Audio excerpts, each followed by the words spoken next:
There are 262 names for sugar. 262. And the reason is because the food industry likes it that way, because they can use a different name for sugar on the side of the package.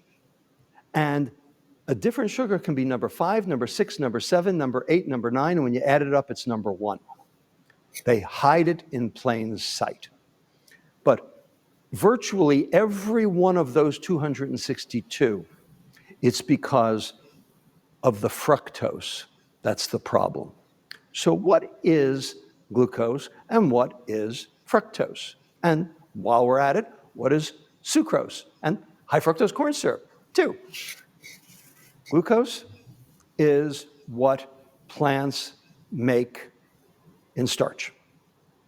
Fructose is what plants make in sugar. Starch, not sweet. Sugar, sweet. Glucose, not very sweet. Fructose, very sweet.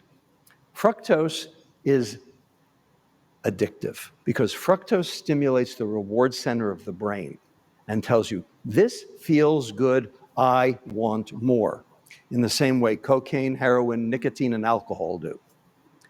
And it makes sense because fructose and alcohol are metabolized the same way, do the same things metabolically in the body and also centrally in the brain. Fructose and alcohol both lead to Alzheimer's disease. Fructose is half of sucrose, half of dietary sugar, half of high fructose corn syrup, half of maple syrup, honey, agave. If it's sweet and it's, quote, natural, it's fructose. That's the way it works. Fructose has metabolic detriments that glucose does not. Glucose stimulates mitochondria to work better. Fructose inhibits mitochondria from working better. Fructose inhibits 3 enzymes involved in mitochondrial function. I'll name them real quick. AMP kinase, ACAD-L, and CPT1. Bottom line, fructose inhibits mitochondrial function. Fructose inhibits ATP generation. Fructose inhibits energy metabolism. Fructose makes you sick. The goal is keep the fructose down. How do you do that? Well, get rid of the dietary sugar. The problem is there are 262 names for them, and the food industry uses them all. So, until we have policies that address this issue in Washington and London and throughout the world, you have to be on your guard. Another problem with fructose is it's not measured by the CGM.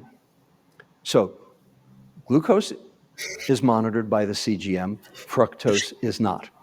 So when you consume something with a lot of sugar, your CGM will rise because of the glucose, but you won't even see the contribution of the fructose because it's not being picked up by the CGM.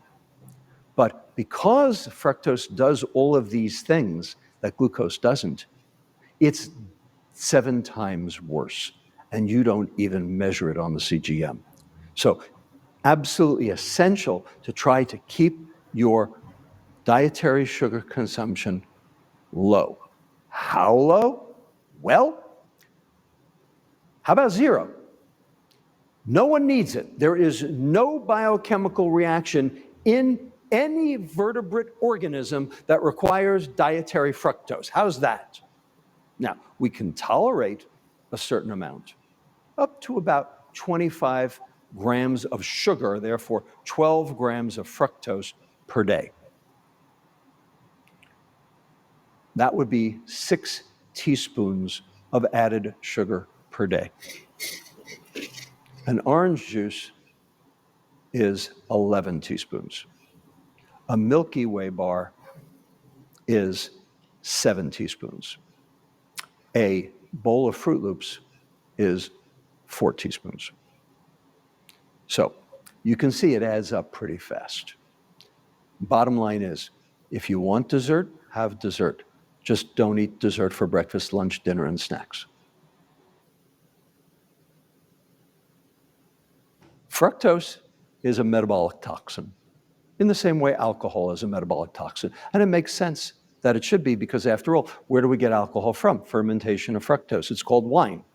We do it in Napa and Sonoma every day. The big difference between the two is that for alcohol, the yeast does the first step of metabolism, which is called glycolysis. For fructose, we do our own first step. After that, they're virtually identical. In the same way that alcohol causes metabolic damage, fructose causes metabolic damage. One of those ways is through a compound made in the liver called uric acid. Now, uric acid is a bad guy in the story. Uric acid is one cause, not the only, but one cause of hypertension, high blood pressure. Uric acid blocks an enzyme in your blood vessels that relax your blood vessels called nitric oxide. Uric acid reduces nitric oxide. Well, fructose metabolism leads to uric acid. And uric acid is a bad guy in this story. So uric acid also inhibits mitochondrial function. It also generates increased fat in the liver, and it increases blood pressure. Fructose is a driver of metabolic syndrome, in part through uric acid. Keep the uric acid down, keep the fructose down. By the way, while you're at it, keep the purines down. That's red meat, because that also raises uric acid too.